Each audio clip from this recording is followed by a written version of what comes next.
hunt another animals, and they use that weapons for hunting another animal for surviving their life. So after that,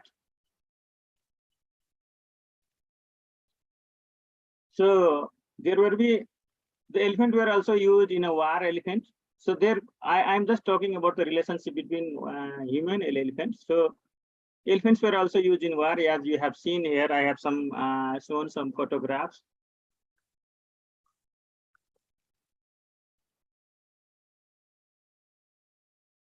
I have shown some photographs.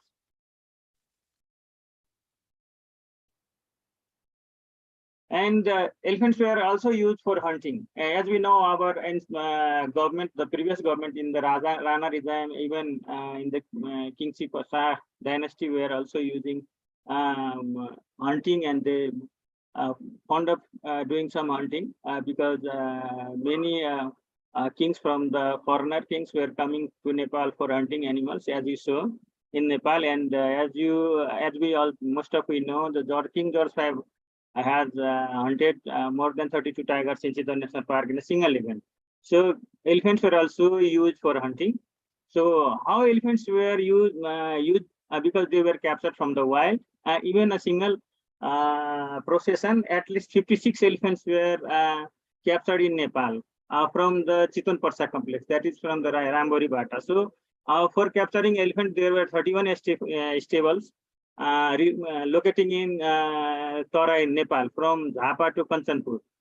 And basically, those elephant stable, those elephants were used for capturing the elephants.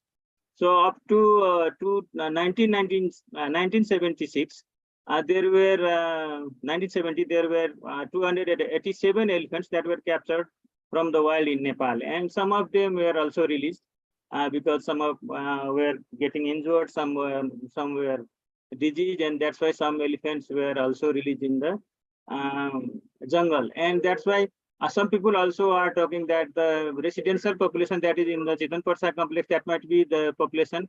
Those elephants were released from during the 1816 or 1830.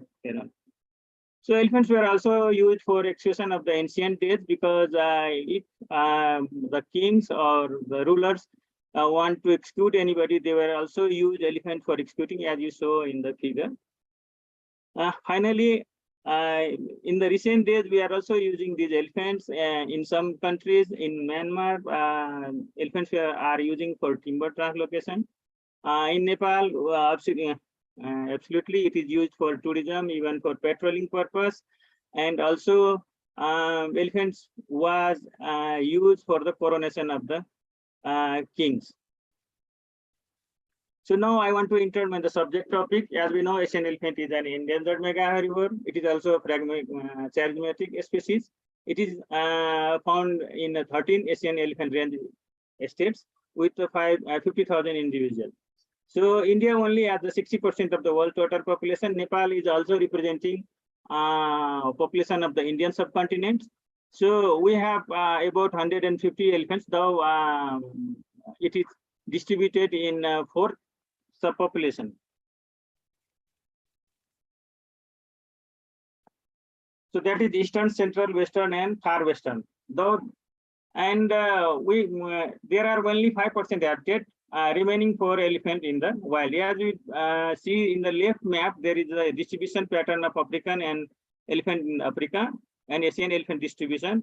And in the right map, right figure, there is a distribution of elephant in Nepal.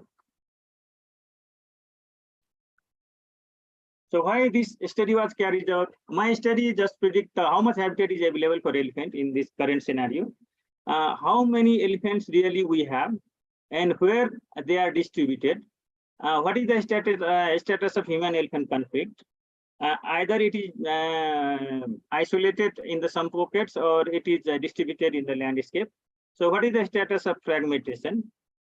Is elephants are retaliated in this landscape? Is there any cases of poaching, or are poaching initiated in our case? Is there any disruption of connectivity or dispersing route of the elephants? So we will come up with this answer of this question. So our study area was Churi Tarai Mahadesh landscape. This covers both Tarai and Churi area. And our study area was 42,000 square kilometer, and it bears about 45% of forest cover. And this study encompasses from the four zones, that is eastern, central, western, and far western region. This include about 6 national park, 1 wildlife reserve, and 1 conservation area.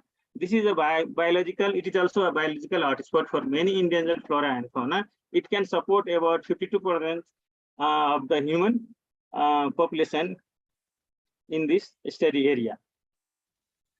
So for the first objective, that is the habitat loss, how the forest cover is changing during the last 19 years.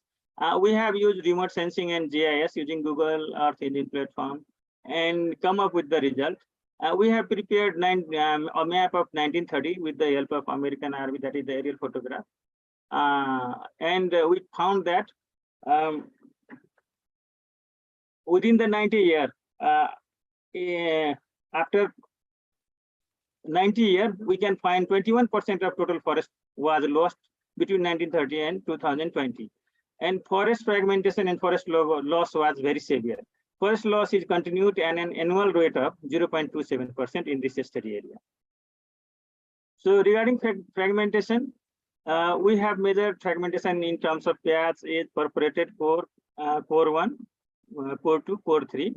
And we also found that the number of patches are increased severely from 1930 to 1975 and 1975 to 2000 and 2000 to 2020. So number of patches is also increased in this landscape. So we have also calculated, analyzed the region-wise forest fragmentation, that is eastern, central, western, and far western region. We use the same methods. So in result, we found that the total number of patches increased from 201 in 1930 to 28,000, about 29,000 in 2020. Means number of patches was severely increased. Similarly, mean patch size was also decreased from 121 square kilometer to 0.7 square kilometer. Means large patch size was severely decreased to 0.7 kilometer square. The age matrix also shows that the age density increased from 548 meter per kilometer square to 3,630 meter per square kilometer square.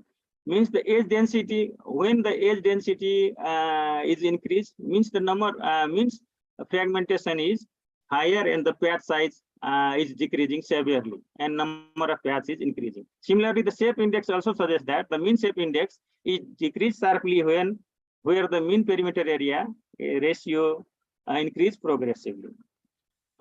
In a spatial forest cover change, we found that the eastern region lost 22.99% of the forest cover between 1930 and 2020, and the core 3 decreased by 57.34%.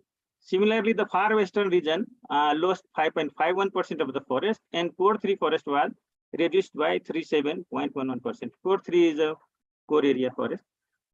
The overall forest fragmentation results say that the highest fragmentation occurred in the eastern region, followed by the central, far western, and western region, where the core forest was reduced by 57.34%. So regarding how much habitat is available in this landscape, we have used Maxent method, Maxent model to predict the habitat, and come to know that out of 42,000 square kilometer, only 12,000 square kilometer habitat is suitable for Asian elephant throughout the landscape, that is Surya Tarai Mahadesh landscape.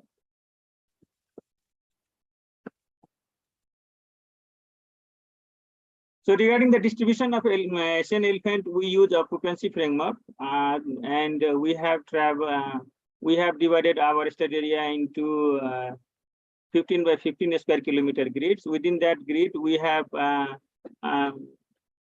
travel in the replicate, that is either a stream or river, a forest road, elephant trail, and inside one grid we have travel up to 45 kilometers. And in each kilometer, we have recorded the presence and absence of the elephant with their sample covariates. So using occupancy framework, we come to know that elephants are yes, distributed from central east to Jhapa to Chitan Parsa complex, and in the western population, that is from Kanchanpur to Kapilvastu, that is the Gugoli area, Kapilvastu, that is the western boundary. Gugoli area is the western boundary of the Kapilvastu district. So besides 4 subpopulation, our study showed that there are only 2 population. Eastern population are connected, and western habitat of the elephants is also connected. So regarding elephant population, we have used that grids, and we travel behind the elephant in 3 years. That is 2018, 17, 18, and 19. And each and every animal was counted.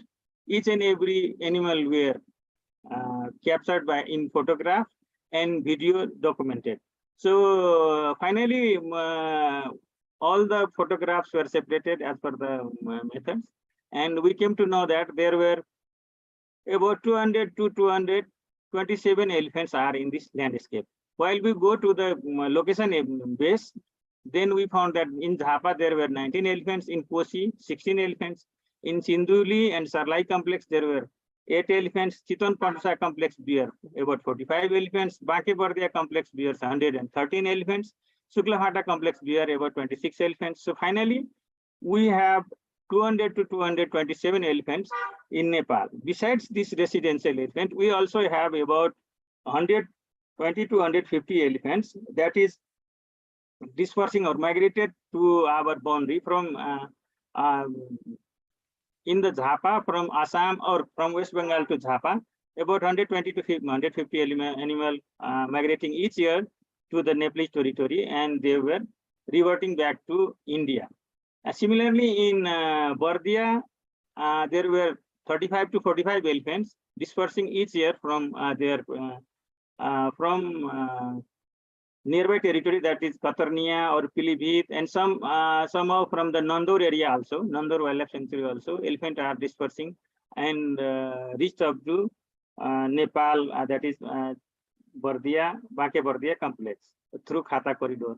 And some elephants are also migrating to Suklapata, and we have captured one event. There were 87 elephants were just migrating from India to Nepal in the Chaudhar Khola, and we have captured. We have also documented in the documentary. So sometimes the large herd also migrated to Nepal in western part also, that is in the Suklapata National Park.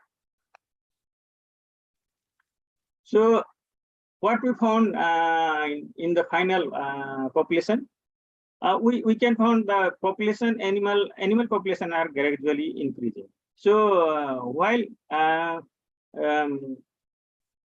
National Park was establishing, and in the time of establishment of National Park, there were only 50 to 55 elephants in 1970.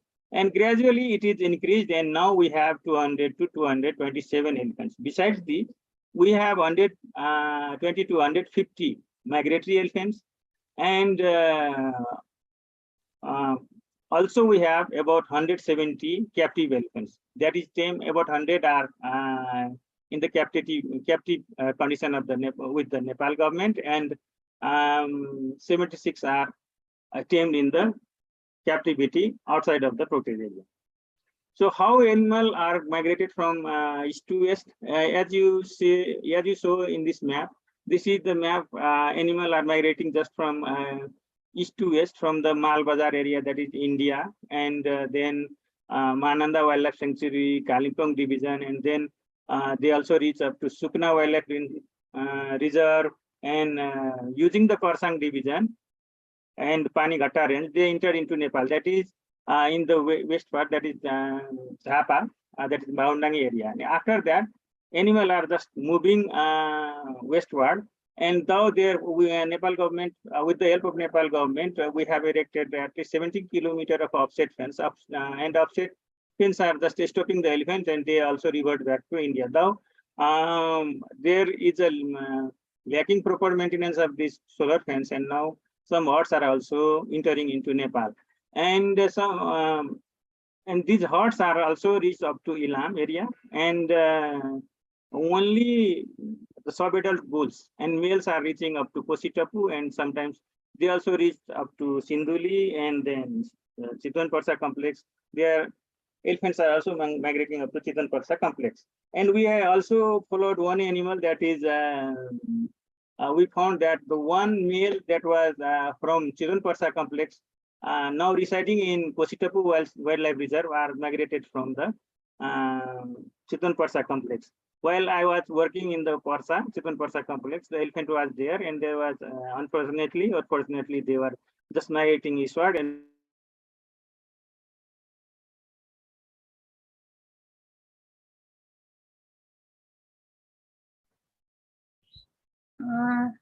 Ashok sir, हजुर mute हुनुभयो.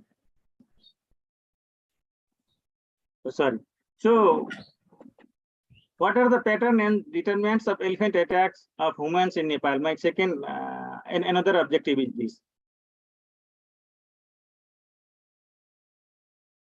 So our hypothesis on this, where human activities are responsible for elephant attacks on humans. Elephant attacks are higher in the proximity to forest. Elephant attacks were higher inside the protected area, and solitary bulls, elephants are responsible for attacks on humans.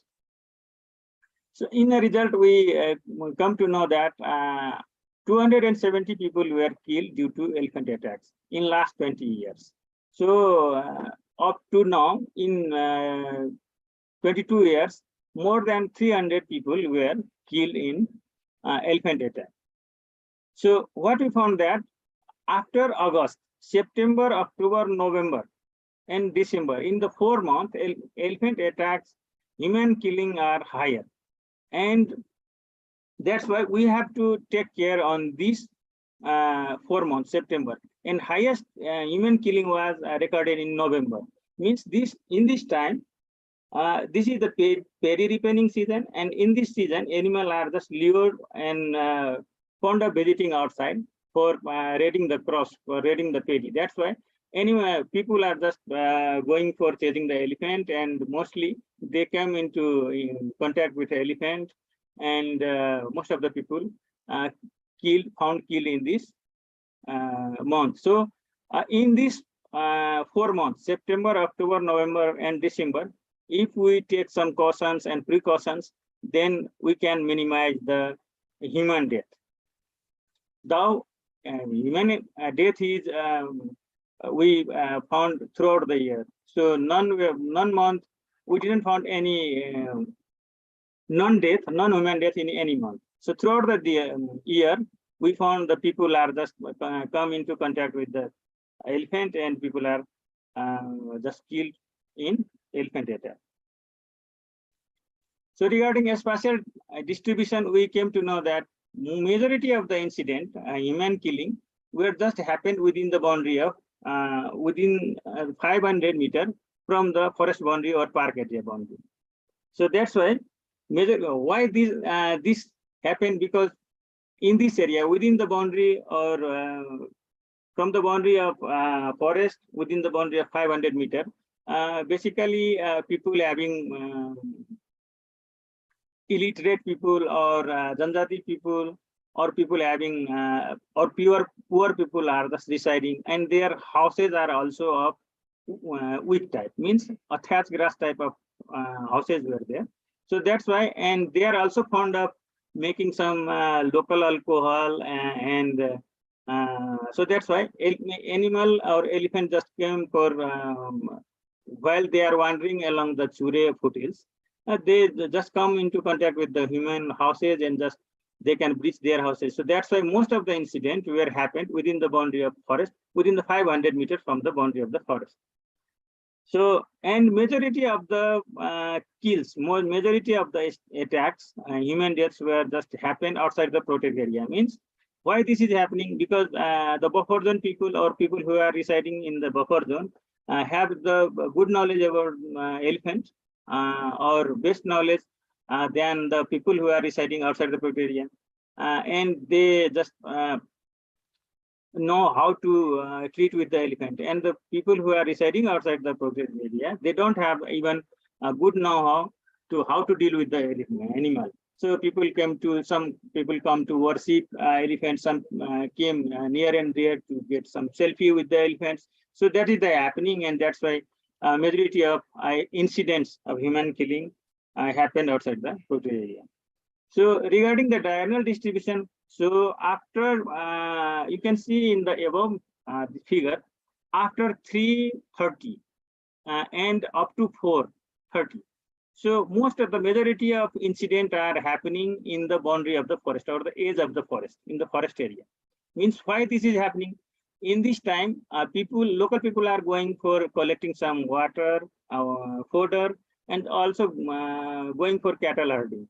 So cattle grazing, they were also going for cattle grazing. In that time, elephant also are just coming outside and they want to go for crop raiding. So in this area, in the edge area, majority of the incident just happened between 3:30 to 4 p.m. And while we are talking about the night time, or this is the daytime, and while we are talking about the night time, after 7, majority of incidents were happened from 7 to 11.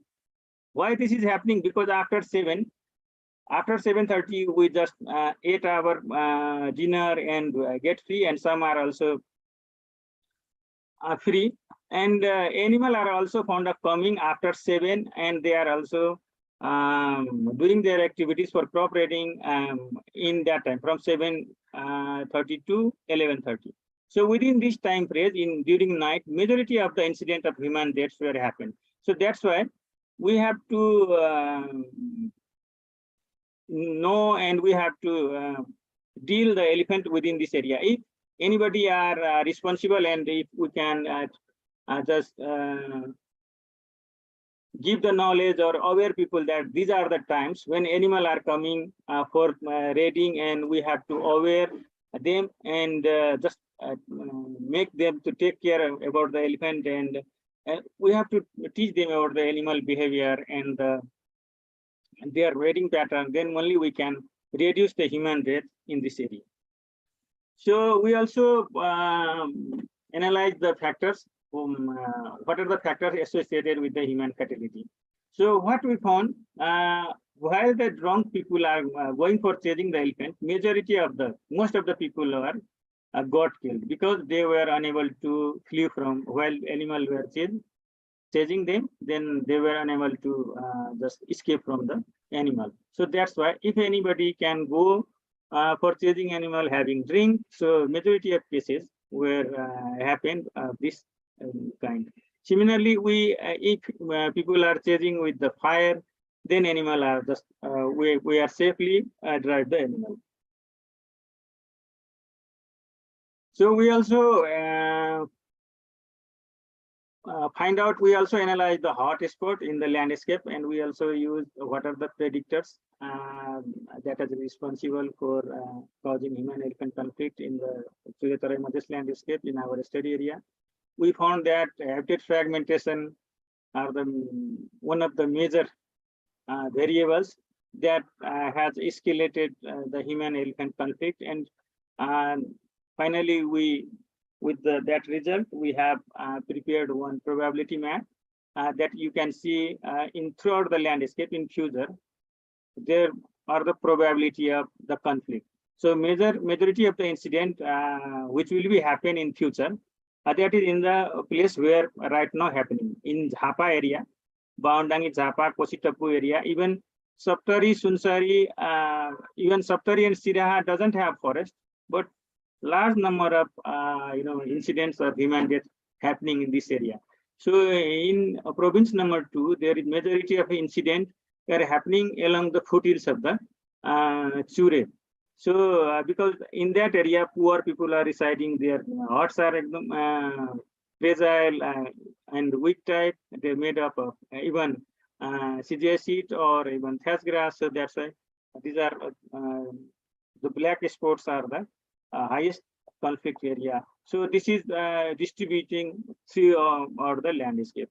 The same in the western landscape, you can see Banke-Bardia complex has the greater human-elephant conflict. Why? Because in Zappa, there were more than 50 incidents of human deaths were happening between the last 15 years. And similarly, in Bardia also, more than 15 people were killed in this animal attack. So overall, human-elephant conflict, when we can go through the countrywide, so we find that about 20 districts have been affected by the human-elephant conflict. And total event in the last 20 years was were about 11,000. And out of 11,000, there were about 7,000 or 6,600 events were of crop damage. Similarly, 274 cases of human death and 130 cases of human injury. These are the recorded cases which were recorded in the district forest office. Previously, it was now division forest office and national park offices. So while we are talking about the relief, so and the record of these incidents, so incident recording was bit higher after, or human-elephant conflict was higher after 2009.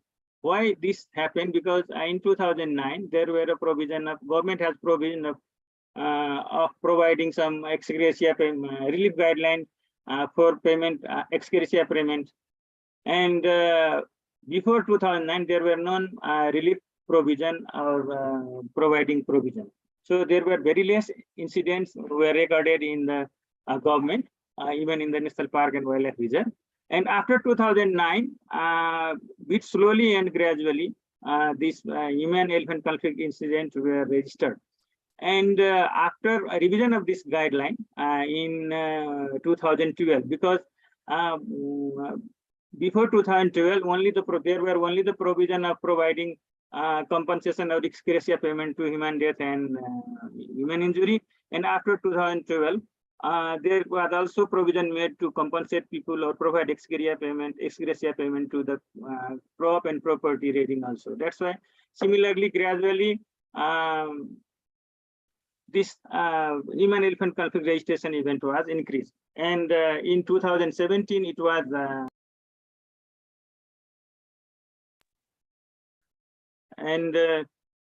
in 2020, you can see there is a less event because this is only the event listed up to June, from January to June. That's why there were less events. And in totality, there is also large number of human-elephant conflicts recorded.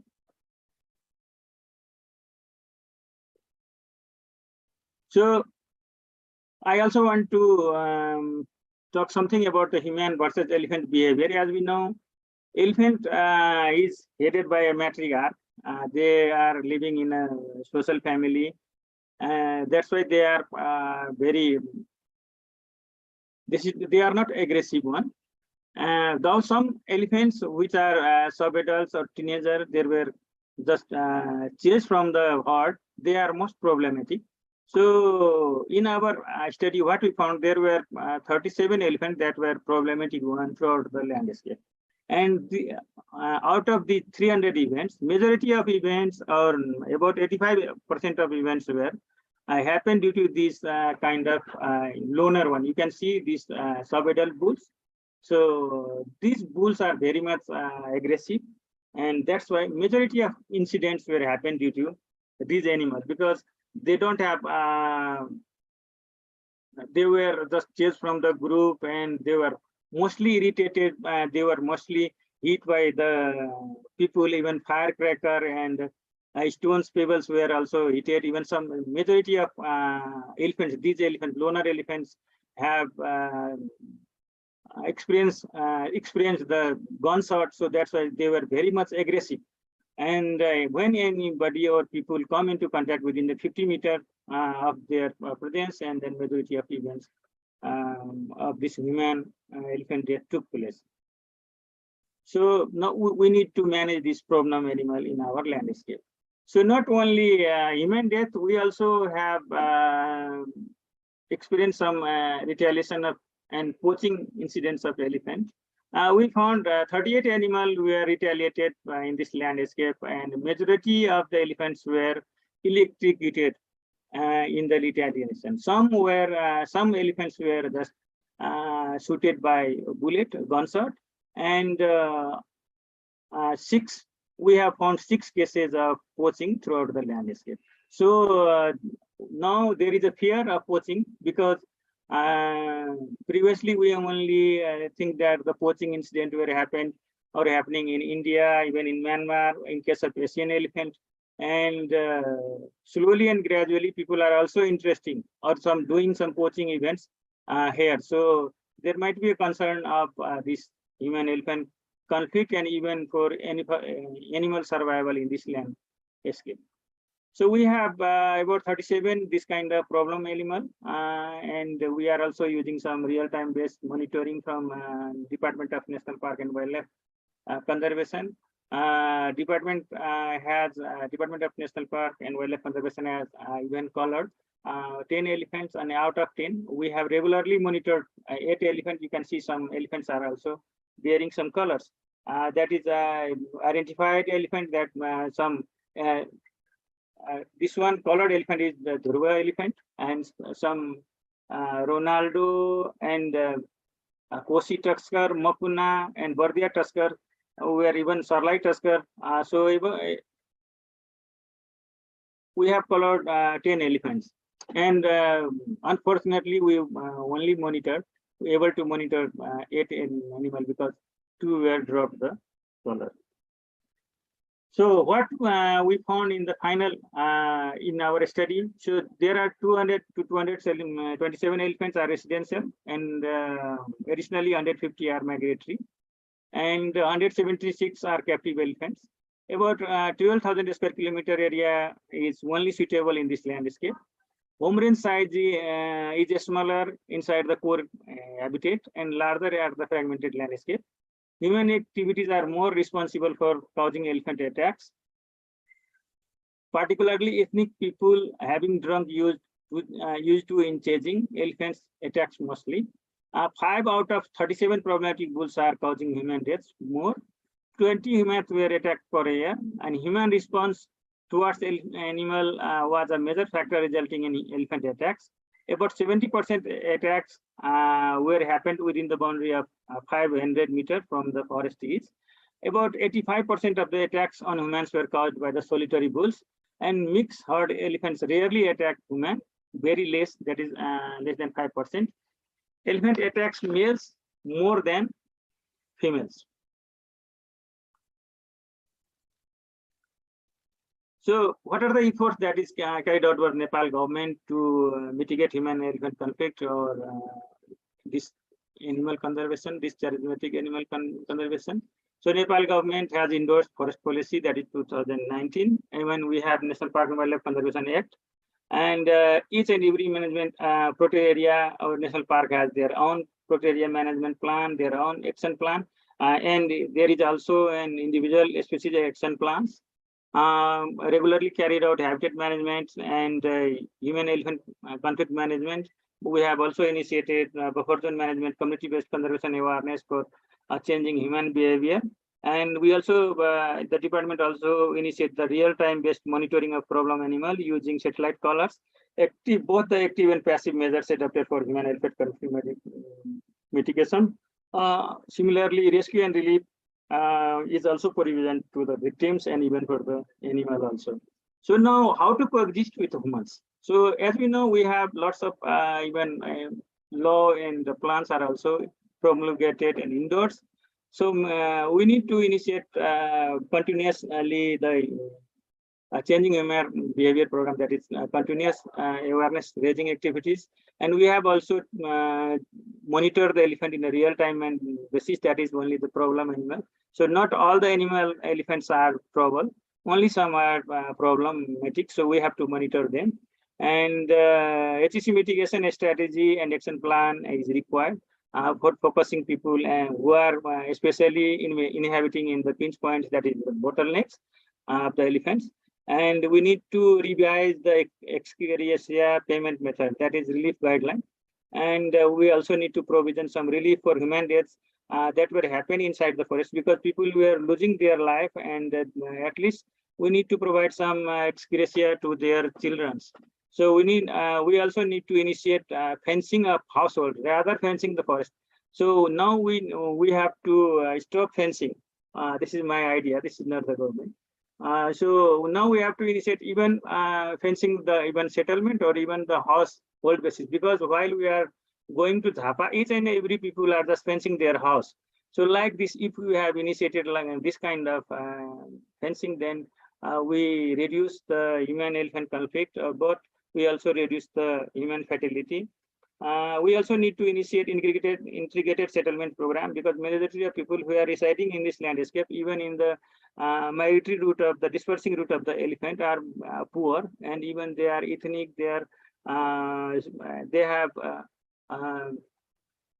less know-how about the animal, and also they have less knowledge.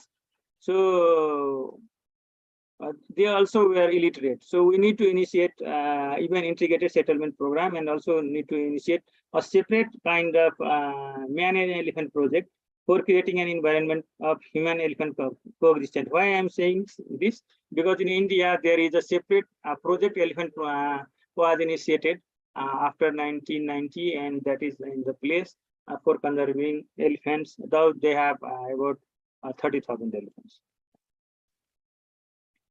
So in real-time monitoring, what we found about in the out of 8 animal, we can found the minimum home range size was 230 square kilometer, and maximum home range that was 1470 kilometer square. So we have carried out in 95% of MCP using AD habitat in our package.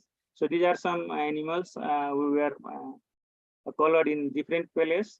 In eastern Nepal, Makuna; in central Nepal, Dhurbe, Ronaldo, and Ganesh; in western Nepal, and some also this Sarlahi Tusker. And in western Nepal, that is in Bardia, that is Bardia Tusker was colored in Dhatela. So these are some photographs. Thank you so much. These are some papers which were published during my PhD study, and so finally, thank you so much. If anybody want to have any query, please. Thank you so much, sir, for the very meaningful talk program on the occasion of World Elephant Day. So now we would like to move to a discussion session. I can see some of the questions over chat box. So there is a question from Nancy Casey. She's asking, Elephant Action Plan 2008 estimated 140 elephants in Nepal. Now you mentioned there are 227 elephants in Nepal. How the population increased so drastically? Will you please answer this question, sir?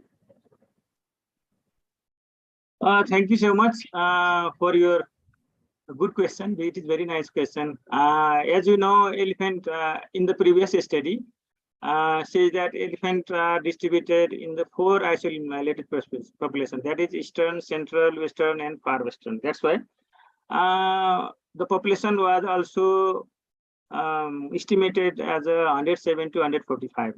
But you know that was the time of 2007, 2008. Now now it is, I think, after 15 years.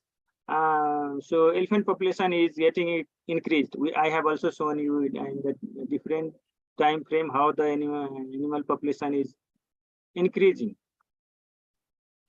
So why these population are increasing? As you know, in Nepal, very less poaching is happening. And second, elephants are also surviving in a fragmented landscape in the very harsh condition. And third, elephant in Nepal has a source population, that is from the India. In Nepal, you know, 120 to 150 animal are entering each year into Nepal from Jhapa, and about 45 to 60 animal each year entering into Nepal from even from Nandor, Pilibhit, Gatarnia, Dudhwa to Suklabhata and Bardia. That's why we have the source population, and that's why our population, wild population, is increasing in this landscape. Thank you. I think I have been able to answer it. Thank you so much, sir. There is another question from Ms. Neva Chaudhary. So she's asking, what could be done to minimize the conflict in winter months in addition of existing from your presentation? We can see conflict in border district. Does that mean migratory elephant are more responsible for that conflict? This is the question from Neva Chaudhary. Thank you so much. This is very good question. And what I'm saying that actually migratory elephant is just dispersing in the seasonal basis. As you know, some are dispersing in paddy season, some are in the maize season. So during that time, if we are just passionately active, that these are the season, and we need to just aware all the people that we don't have to create contact with the animal. And as I have told you that people are very little aware about the animal behaviors. So how they can treat with animal, how much, how far they are able to just chase and attack people. So distance also matters. So that's why basically we have to aware local people first. And second, Nepal government has also initiated lots of methods and even lots of programs to mitigate human elephant conflict. Though there are not any single solution or single bullet or silver bullet that we can use to curb the human elephant conflict. Even not in Nepal, there are not any silver bullet or not any bullet that you can curb this animal or human elephant conflict worldwide. So we have only way to coexist with this animal, because I have also shown you how in the ancient days our ancestors are interacting or surviving with the mammoths, even woolly mammoths. Means we have the very long relation with the animal. So that is also one major part, and that's why animals are just coming to us and thus interacting with us. That's why they are coming together with us. So we also need to think about that. So we have a very ancient relation and with this animal. So now only the way we have that is coexistence with this animal. Thank you. Thank you so much, sir. So there is another question from Biju Paudel ji.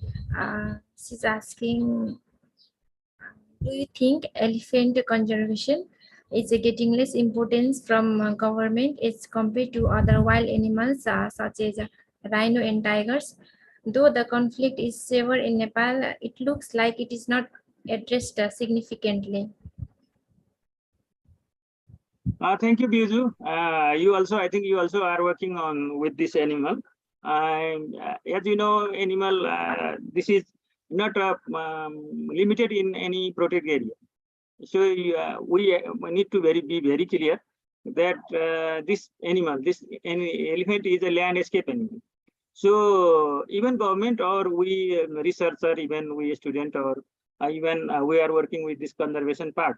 So we need to think this one is the landscape animal, and we have to treat this animal as a landscape animal. So why I am saying this? Really, what you are saying that government priority is not, or government has putting least concern to protect this animal. So while I am working with this government, I am not telling you that like this, because government has provision,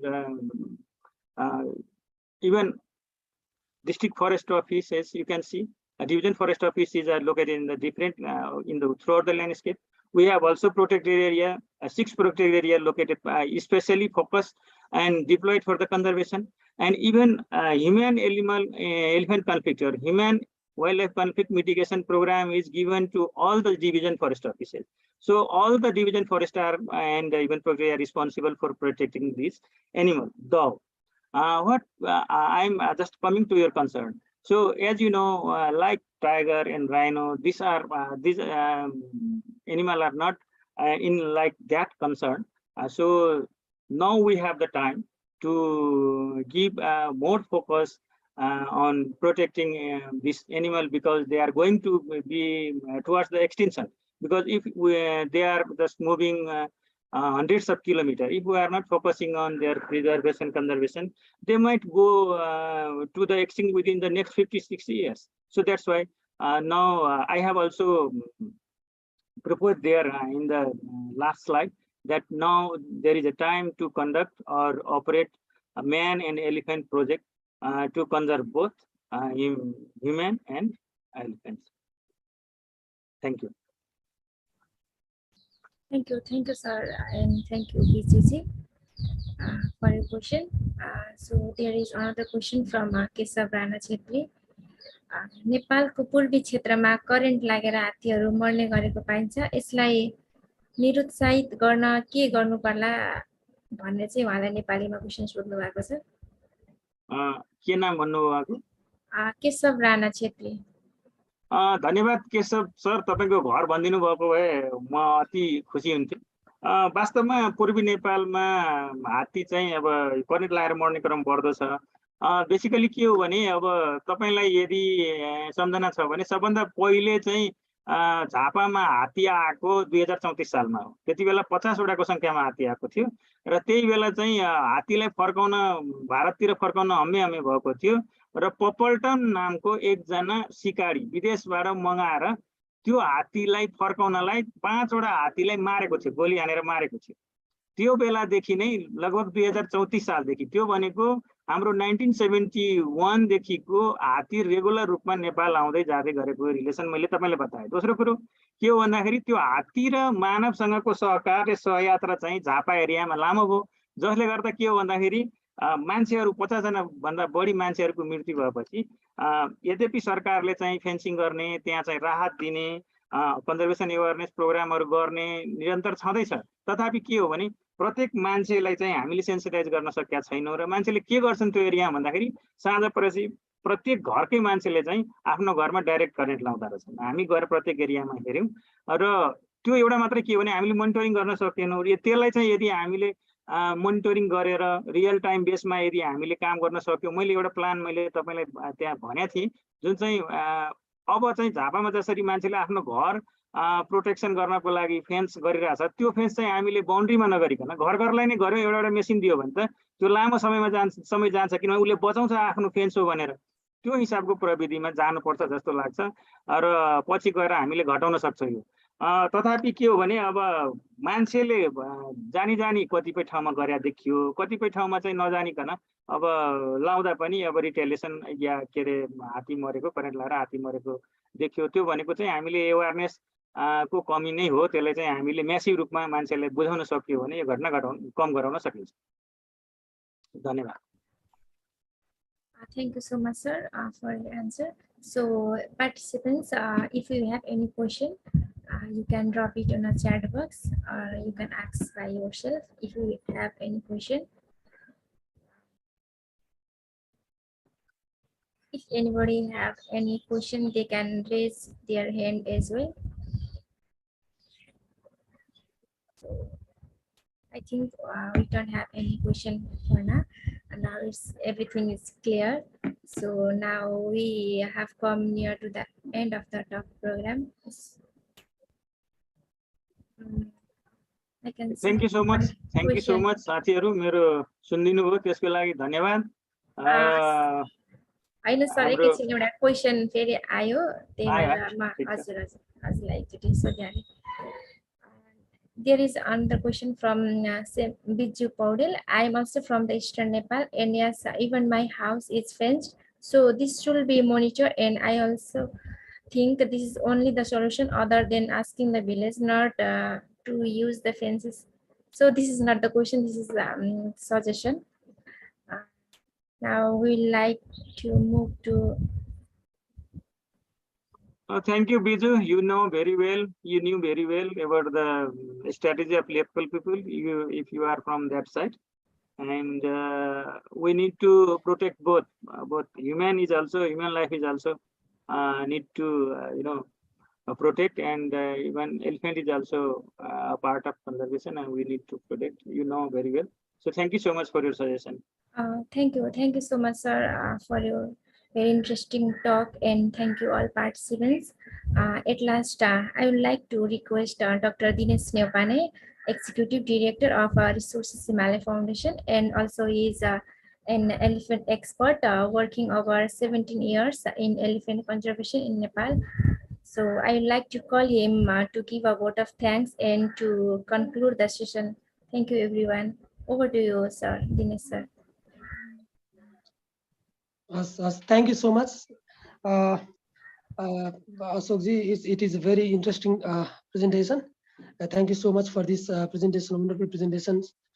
In the presentation, I have learned a few new things that from your PhD, it is a very good output that we have received.